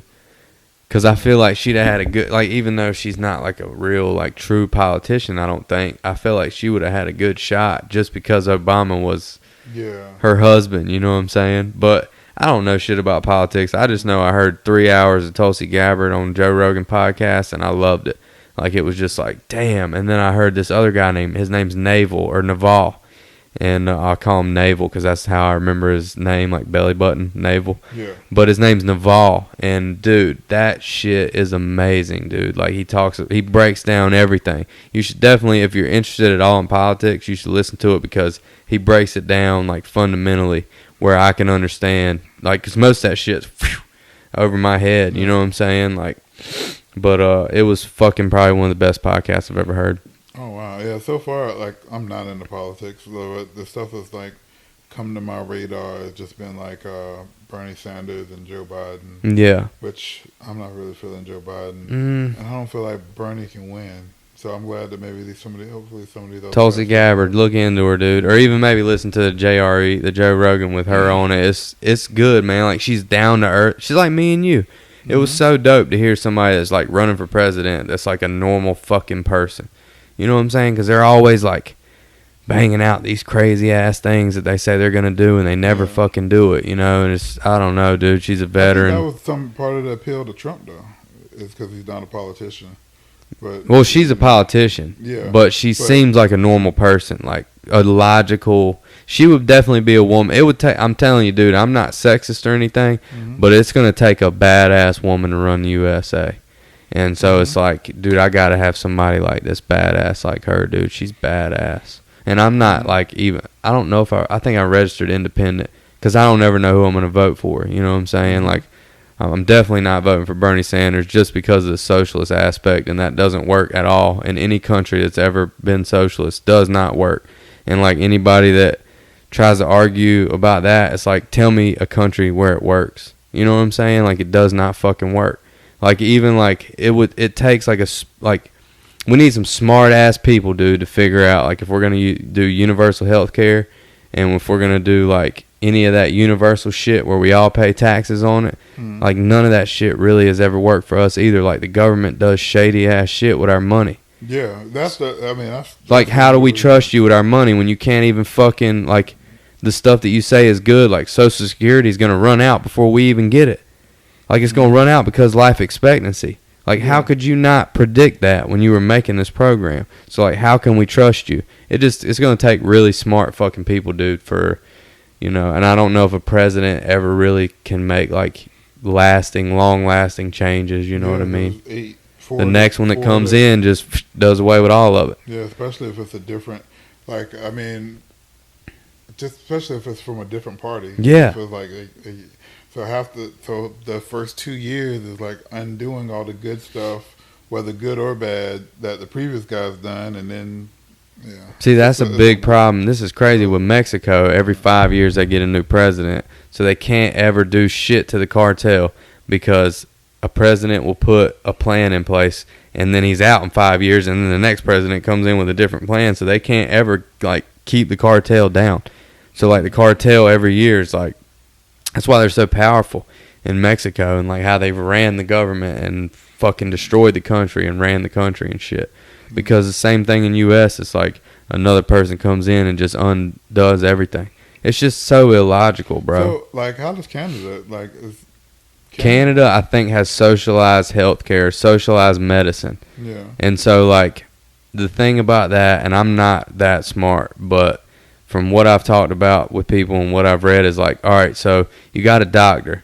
Doctor goes to medical school for 10 years, right? They get out of medical school and they're in debt hundreds of thousands of dollars, however much it costs to go to medical school. They get out and they owe all this money. So, like, if you're a good doctor, you're going to make a shit ton of money. But, like, if you're a mediocre doctor, you're not going to make that much. So there's your incentive as a doctor to be the best doctor and make as much money. The better doctor you are, the more money you're going to make. Problem with socialized medicine is all of them get paid the same. So like there's no incentive to be the best doctor. So a lot of people, like if you need a certain kind of surgery and you live in Canada, a lot of those people come down here to get their surgeries and shit. If you live down here and you're in line to get a surgery, and that surgery is going to cost you, live in America, it's going to cost you $200,000 in America, but you can go up to Canada and get the same shit for $80,000 just from a doctor you don't know is as good. It's like you're going to go up to Canada and get that shit for $80,000. You know what I'm saying? So it's like there's fucking good and bad things, but I feel like when you take people's incentive, same shit that we were talking about with the projects and food stamps and welfare, it's like they're taking my incentive to do anything. Like most of the time, like if you're just going to give me a check every month, why the fuck would I go out and work and make $200 more than what you're just giving me when I could have I can do whatever I want for $200 less a month? You know what I'm saying? Like it takes the incentive. Like this is the way I look at it. If you're in school, right, and your teacher is going to give you a test, and she's like, all right, no matter how much you study, everybody's going to get an 80 on this test. No matter how good you do, everybody's getting a fucking 80. You going to go home and study? Why would you? Why would you go home and study? Everybody's going to get an 80. I mean, but you would go do it if you would. It's for you. Yeah. You know, so, I mean. But your score is not going to reflect the amount of effort you put in. You see what I'm saying? Yeah. So, I mean, but, okay, I'll kind of flip some things around for you. Like, because my uncle gave me the story. He's a lawyer. So, he was giving me a story, like, and long story less long, pretty much after you go to school, like, nobody knows what kind of grades you are. Some of the best graded lawyers were terrible lawyers. Like the guy, like terrible in school. No, other way around. Like so, they're terrible in school. Some of the ones that was terrible in school, the best lawyers. Best lawyers. And there's a guy. So there's a guy. One of the guys he said he went to school was like damn near like he's on TV or stuff. He was a terrible student. There's a guy that was tutoring them that ain't making like in lawyer standards ain't making no money. So it's like, you know, so what was the advantage, you know, so nobody, so I don't know, I'm trying to tie this back that around. good lawyer that was shitty in school though, the one that was shitty in school and he was a good lawyer, he had incentive, because if he didn't have incentive, he wouldn't have became a good lawyer. You see what I'm saying? Like, no matter how bad his grades were bad because he didn't fucking want to take the test or whatever the case was. But when he got out of school, he had to pass the bar exam to become a lawyer. Yeah. So, like, he has to do that. But then when he got out, he had to have the incentive to be better. But maybe. I think it's a show. And I mean, but what makes you, you know, what makes, but I'm just saying that your scores, nobody's going back and seeing like, oh, you had a, you know, you could be a D, like as long as you pass. Yeah, pass the bar. Pass college and pass the bar. But looking at it from like a society standpoint, me taking your incentive by giving you money for free, to me that would take my incentive. So like if you're gonna pay me $200-300 less than what I make right now a month at work, and I work 45-50 hours a week, why would I waste my fucking time working 45-50 hours a week to make almost the same amount of money when I could just sit at home and do whatever, do podcasts and draw and write jokes and fucking ride around in my truck and, you know, do whatever the fuck I want, go fishing for $300 less a month? Why would I do anything? You know what I'm saying? Like incentive. So what I'm saying is like socialized medicine takes doctors' incentive, and welfare and food stamps, in my opinion, can sometimes take people's incentives to be better or to start a black business or whatever the case is. Like, why would you take that risk and start a black business when you're living fine right now on welfare or living decent? Like you're living as good as you've ever lived. Like you haven't done anything, or you know your parents were on welfare or whatever the case is. Like you've never had shit, so you don't know what it's like to have shit. So it's like, why would you do anything beyond that if you're just being given shit? Does that make sense? But I think it has a lot to do with the person too. Yeah, it definitely does. Absolutely. But I feel like because I mean, with the I don't know. Like I never look at down on Canadians. Yeah, no, me neither. So, Me neither. so like, I mean, if that's working for them, I would say we need to look into it because I feel like doctors. First of all, I feel like the medical. There's so many shady shit, but the medical industry probably America would do some. Well, I don't know if America because that's the one that. But anyway, we as a people would benefit from regulating medical and drug stuff. Oh, Dude, dude, you know what I mean? like $80 for a damn, like $15 for an Advil in a hospital or some shit. Yeah. Like $1,000 for an ambulance ride. Come on, man. The fuck, dude. So That's what I want to know. How do we fix that? How do we regulate and fix that? Because I mean, it seems like it's not regulated. Like, they had that big deal with the EpiPens. yeah. The EpiPens were like fucking $800 or something. They were just gouging people for them, gouging people's insurance. So you pay your insurance, but your insurance is paying out $800 or something for an EpiPen that costs them $3 to fucking make. Yep. And it's like people were just greedy, dude. Yo, Greed, bro. That guy Tim was telling me like how when I was doing the road to recovery thing, he was telling me how different hospitals and stuff was like. Damn, what was he telling me? Like there was like a catheter bags or something that different hospitals were charging like different amounts for, and it's just like depending on the area, it was just some kind of like racket that they had, and there's a company that was kind of like buying up these small hospitals and just Charging whatever they want. Yeah, That's the same. Like my kid had to get tubes in his ears. Mm-hmm. The fucking the surgery took 45 minutes, bro. You know what they charged my insurance, dude? Like $7,000. We paid $800 deductible, and they charged my insurance $7,000 for a 45-minute procedure.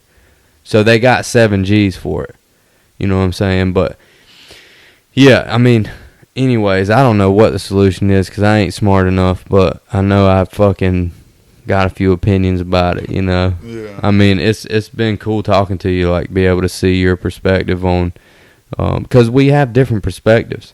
But it's cool that me and you can like try to see things from the other one. I think that's beneficial to have people that are different in your circle, like from you, because we can draw different solutions. And like I can see how you see stuff. And like if I'm in a circle with people who see everything the way I see it, I'm like, well, actually, I talked to this guy and this is how he sees it, and it made a lot of sense to me. Like we can all benefit from that shit. Because if I'm hanging out with only white people, or if you're hanging out with like only black people all the time, like I might only get one side of the story or one perspective. You know what I'm saying? And it's like beneficial for me to get your perspective. Like I go to Terrell with a lot of shit, and just to see what he thinks about it, just from his perspective. And it's just been fucking awesome, and I'm glad we're friends, dude. Like I'm glad we did the first podcast together and like didn't really know each other. Because it's been beneficial to me, and like I had a fucking dope time on your podcast too, man. Shit was dope. I had a good time. Did you like that? Hell yeah, dude. That shit's official as hell. Yeah. Dude got the studio, young Jamie on that bitch, son. Yeah. Man, I want to use that new setup you got. Yeah, I saw that. I like it. Yeah. I think I'm gonna put a table in here because it's like you're like turning, trying to talk, Yeah. like sitting on. I like sitting on the couch, but I kind of feel like if we were in the office chairs like y'all got, and we're like at a table with our elbows on the table, facing each other. You got my full attention, I got your full attention, and we can like have a I just feel like the table and the office chairs because we used to sit at my kitchen table. Yeah. And I feel like you kind of are more engaged. Like this is laid back, which is nice. But dude, I'll tell you this and we'll wrap it up. I read this book, right? And it kind of posted pictures. yeah, dude. I got the author coming on hopefully next Tuesday. Oh, nice. Yeah, I'm pretty sure she works at UNCW, so I emailed her and just told her I finished her book and I'd love to have her on my podcast. And she was like, absolutely, for local, I'll definitely. She was just on Fox News last night. Oh, wow. Yeah, dude. She was on. It comes out tonight, and she's on. I can't remember the guy's name, dude. You would probably know him if you saw him. He's a famous dude. But yeah, she's so supposed not to. Even local Fox News, like. Nah, Fox News, like real Fox News, dude. Yeah. Oh, But the wow. book's interesting because it talks about the belief in UFOs, and it relates it to like the belief In religion. in religion. Yeah, dude. So yeah, dude, it was super dope. Like I really enjoyed the book, and I'm stoked to talk to her. So that's a big step for me in the podcast, and I'm excited about it. I had this thought, this epiphany earlier today. Like, and you're not religious, are you? I mean, I believe in God. I believe there's something definitely. I mean, you're a Republican. You got to believe in God. I believe there's something bigger than me out there. I can't make Earth. Yeah, but but, a lot of religions, they have like Passover or like Ramadan or stuff like that. Like rituals. Yeah, but where you have to kind of like give something up. Like typically food. Yeah. Like fasting, usually some kind of fasting. Yeah. I feel like, man, and I know it's like almost like blasphemy to change or adapt, but I almost feel like in today's culture, you need to fast from like either like technology or social media. Like, Damn, that's a good idea. When you doing it? I mean, I don't. Dude, I'll do it with you. I don't have a Passover or. Yeah, but we can still dude. I've done it before. I've done it with my buddy. We made a bet, and we were 30 days off of everything, like all social media. We deleted all of our shit, like for 30 days. Right. Like in Facebook deleted yours for you. Yeah, right. And so this was like 30 days. If one of us got on, we got to pay the other one $250, right? Oh Lord. So I was like, ain't no way I'm getting on, bro. I'm gonna get that $250 if your dumbass gets on there, right? So he gets back on after 30 days. I stay off that shit for 9 months, dude. This was like 4 years ago. I was just like, fuck that shit. My life's way better without it. And it was. And like, I probably wouldn't have a Facebook if it wasn't for. I like Instagram better because I like pictures, and shit on Facebook's just aggravating to me. Yeah. But if it wasn't for the podcast and like trying to get myself out there and like sell myself. Yeah, that's what got me into social I'll media. fast with you, bro. If you want to do it, you tell me when. If you only for a week or whatever, we can do it. I don't know. You can do it. Nah, you man. Definitely can. You gotta be out there, like in the. Well, they ain't gonna miss you, bro, for a week. I'm not talking because most of the stuff I can get off personal accounts, but yeah, this is a lifestyle. Yeah, it is, and that's why I'm on a lot of shit. But a week or 2 weeks, I could definitely, I could cut it out forever, but it would probably just hurt me in the long run. Yeah. You know what I'm saying? Just from what I'm like my goals and what I'm trying to do, as far as with same kind of goals you got. Yeah. Like I'd like to get paid to talk and bullshit. I mean, damn. I mean, I don't need to get paid to talk, but I would like to get paid to produce you to make you talk better. Yeah, hell yeah. Hey, whatever, dude. I like to talk. I like to tell jokes and talk. If I can get paid for it, hell yeah.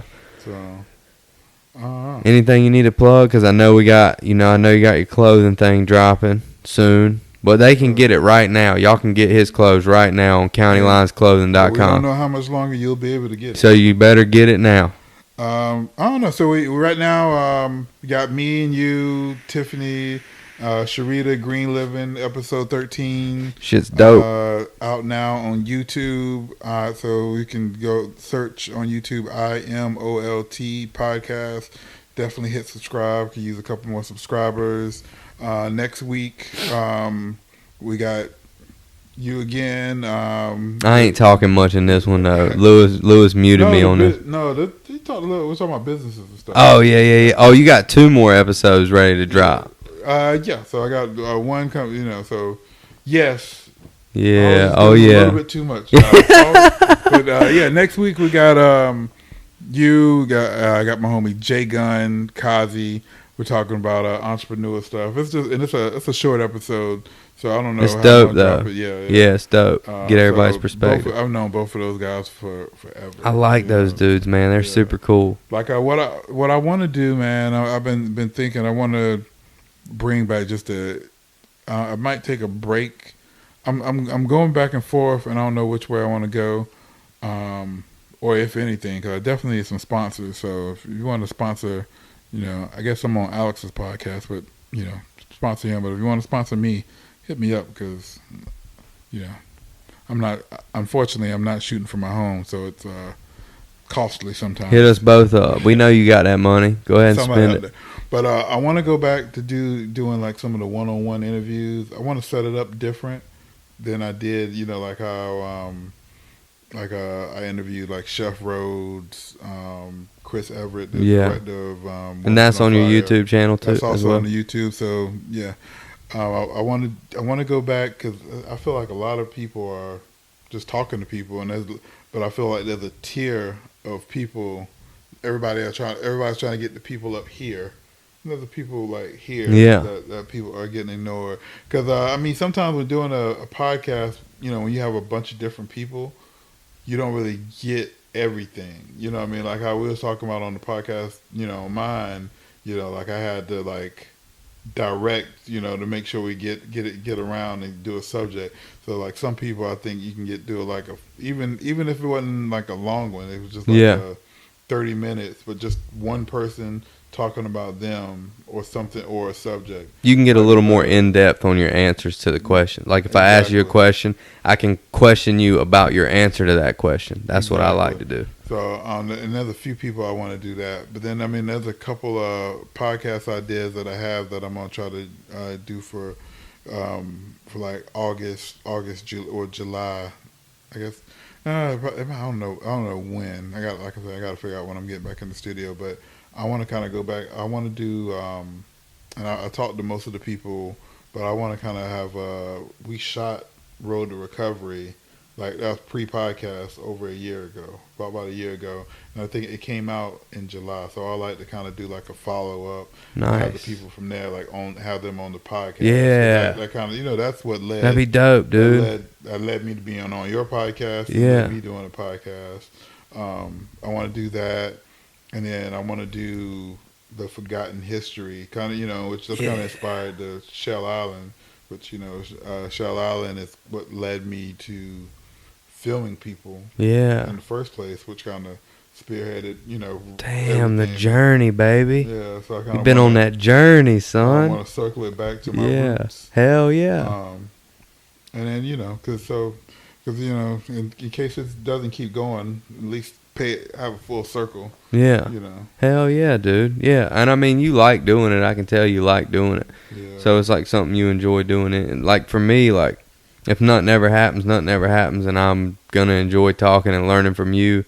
And I just try to be the smartest, most informed person I can be and as open-minded as I can be. And because I was real closed-minded for a long time growing up. And it's just, I think that's part of being like a young kid sometimes is like, this is what I think. Fuck what you think. Yeah. It is what it is, and now I'm like getting to the point where I want to know everything. Like I'm never gonna know everything. So how do you feel about the show now? Do you still feel like it was, I guess, the way you felt? Like, do you feel like it was divisive? Is that the word you're using? Oh, about the Netflix show? Yeah. Man, because dude, I thought she put the Trump shit in there. For like, I thought it was like some kind of crazy shit that she didn't really have to put in there. But reading about it now, it's like, I don't like that there was no white people that were trying to help those guys. And if it was like that in real life, if it was like that in the real story, so be it. That's sad as fuck, and that's bullshit, and that sucks for all those people that just stood there and took shit and didn't try to help those guys. That fucking, you're a bunch of pussies.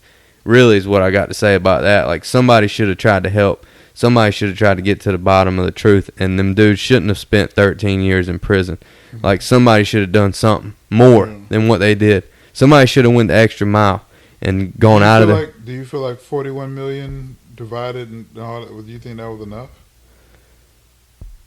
Man, I was just thinking about that before you got here, and I wanted to ask you, would you do 13 years in prison for $11 million? Nah, not what that guy went through.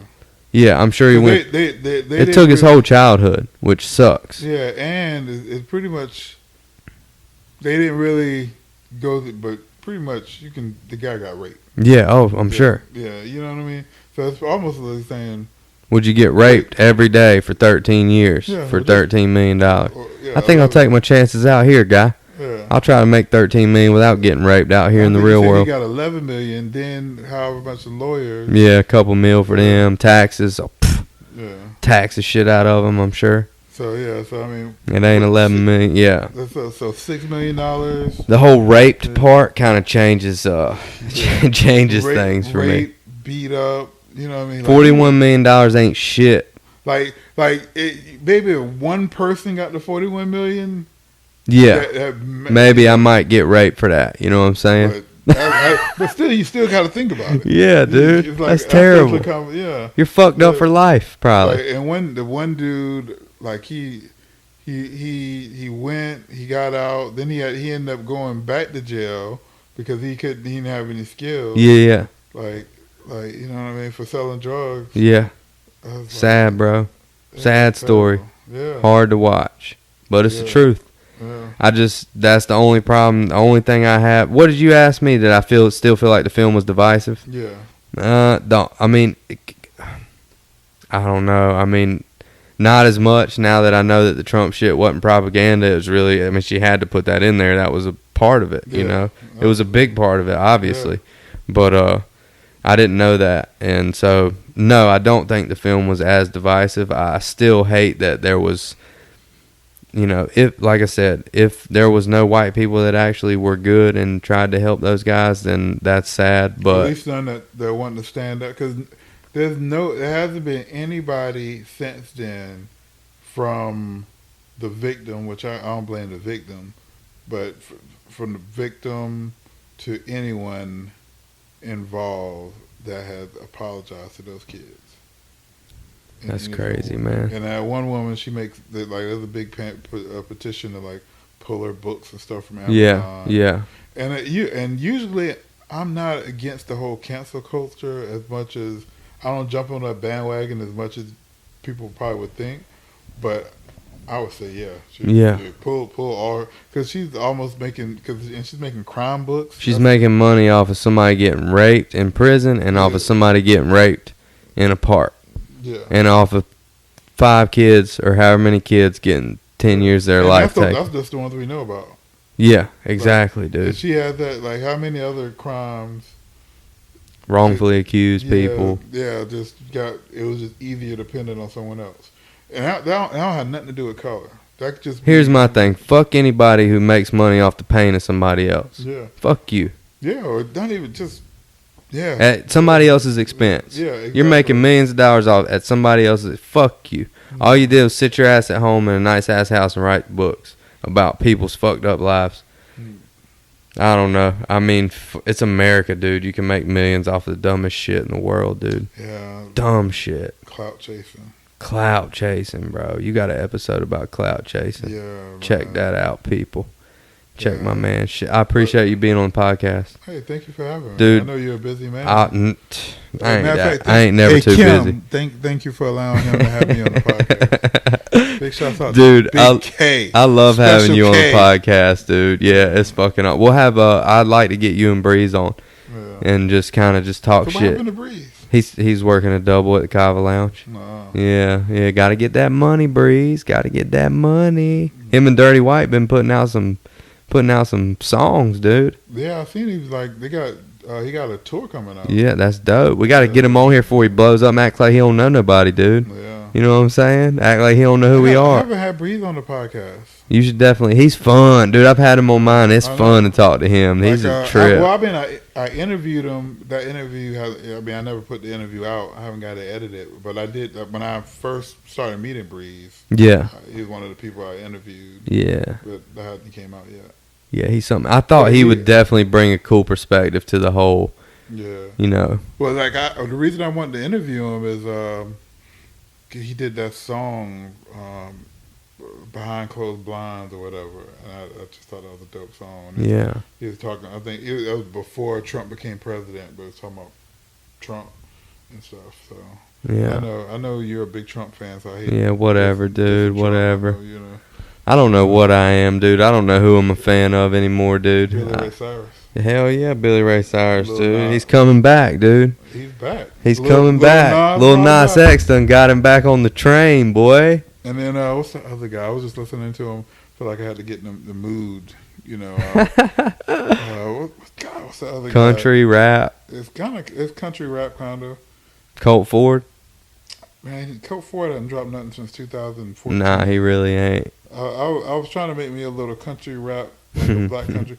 Blanco Brown. I ain't heard him. Oh man, if you've been on social media, you've heard him Well, play the song. Right now, I just need you to get real loose. Is this a black guy? yeah, he's black.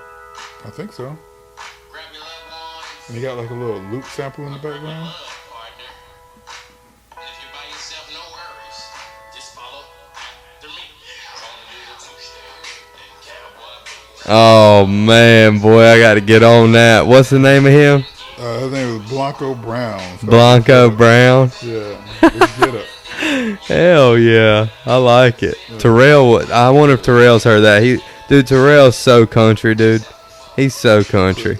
He got a whole little EP. I ain't listened to it yet, but he got a song called Country Time, Tennessee Whiskey, Georgia Power, Yeah, Ghetto Memories. Georgia Power. So, Hell yeah. are you a fan of Lil Nas X?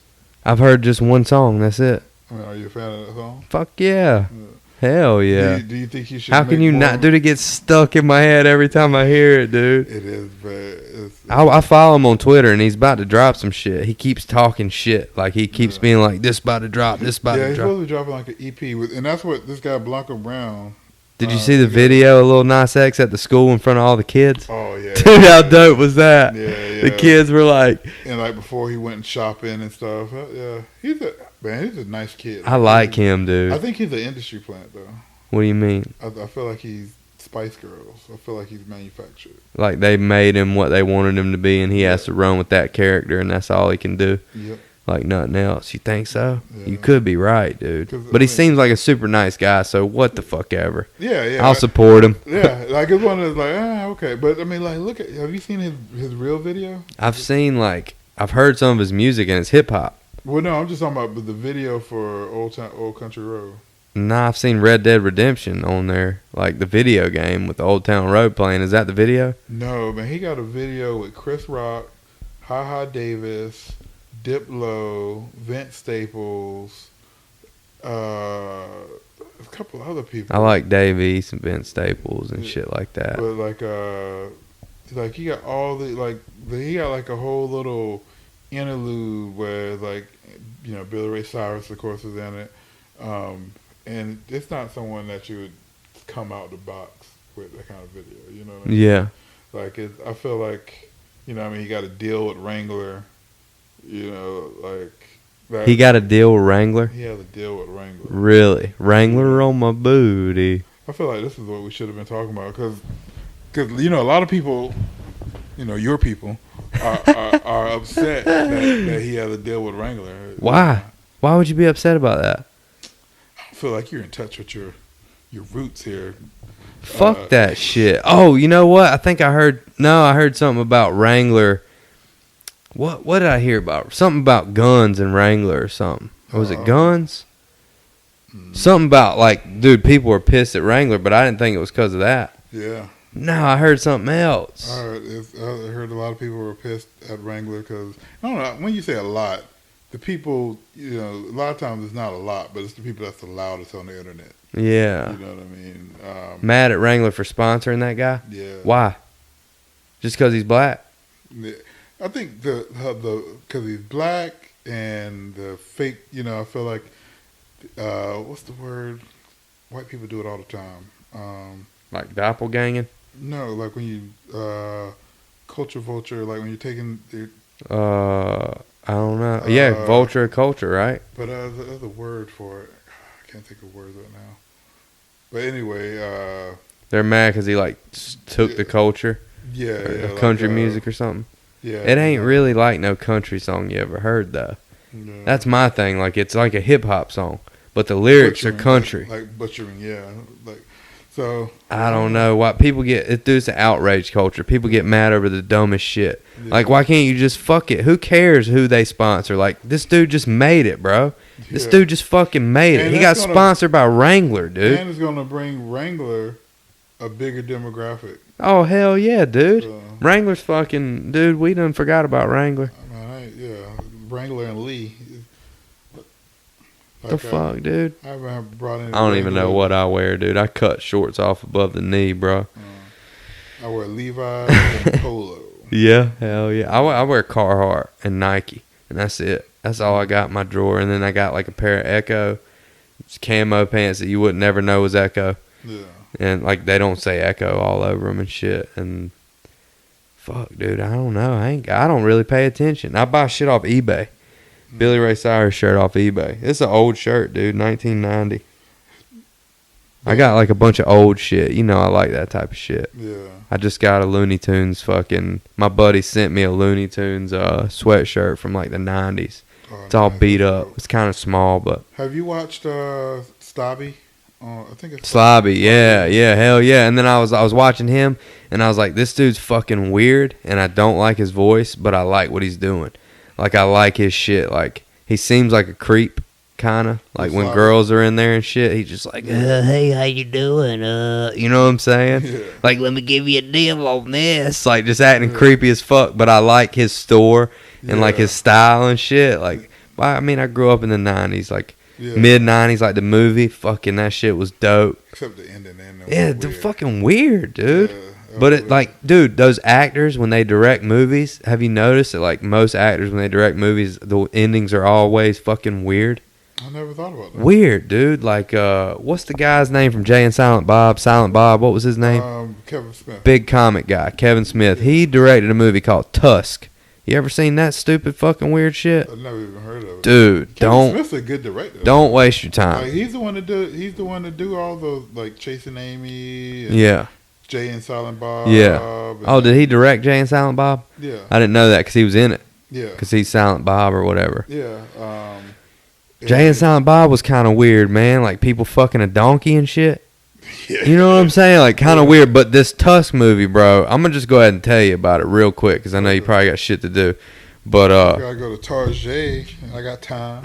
don't We tell right down Kim. the street. She'll fucking want to go with you. She loves that place, dude. All women. But that's where you go to pick up chicks. I don't. They got hot chicks on every aisle, bro. It do be. I don't know why I don't go there more. Dude, you should go there all the time. Be like, I hey, go to Walmart. I got my own pot. This is my shirt. This is my face on this shirt right here.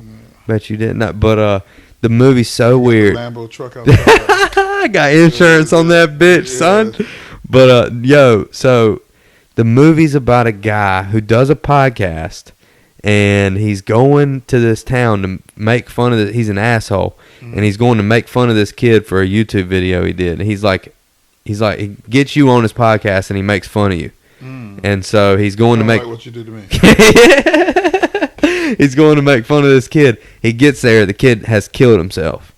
So the kid committed suicide. So he's in this town in Canada, and he's like trying to find somebody. He's in the bathroom taking a piss, and he sees an ad on a door, and it says WW2 war veteran looking for somebody to talk to, and he's just like, boom, that's it. That's the podcast. He goes to the address to meet this guy, and he's got all this cool, crazy shit in his house. He's in a wheelchair, and he fucking just drinking the water or the alcohol, and he passes out, and he fucking wakes up, and his legs are gone. And the guy said one of his legs is gone. And the old guy said he got bit by a spider, and he had to amputate his leg above the knee. And so the guy can't talk because he's on so much medication. The guy fucking poisoned him, the old guy, and he cut his limbs off. And so he's got him in his house, and he's torturing him, right? And he turns this motherfucker into a walrus. Swear to God, turns the kid into a human walrus, bro. It has tusk and sews all of his skin together like a walrus, like keeps his organs working and shit. Fucking weird. Dude, his friends come looking for him. They find him, and they save him. At the end, he kills the old guy with his tusk because he's a walrus. And they put him in a fucking zoo, and he can't speak or anything. He just goes, "Aah," like makes walrus noises, and his friends go visit him in the zoo and throw him fish. And Fucking weird, bro. And they know it's him. They know it's not a walrus. No, it's like a human skin. Okay. It's his face and his skin with sewn on implanted tusk. Kevin Lee, is it Kevin Lee? Kevin Smith. Kevin Smith directed this movie, and it is so fucking weird, bro. But anyway, the ending was so fucked up, and I feel like a lot of those actors, when they direct a movie, they just do it for like shock value or some shit, like at the end. I don't know. Kind of weird, dude. But try think about that next time you. Think about it. I gotta think about more actor directors. Yeah. I don't know a lot of them. Yeah. Like Weird. So Weird. What about Clint Eastwood? He has some kind of like his movies are kind of off a little bit.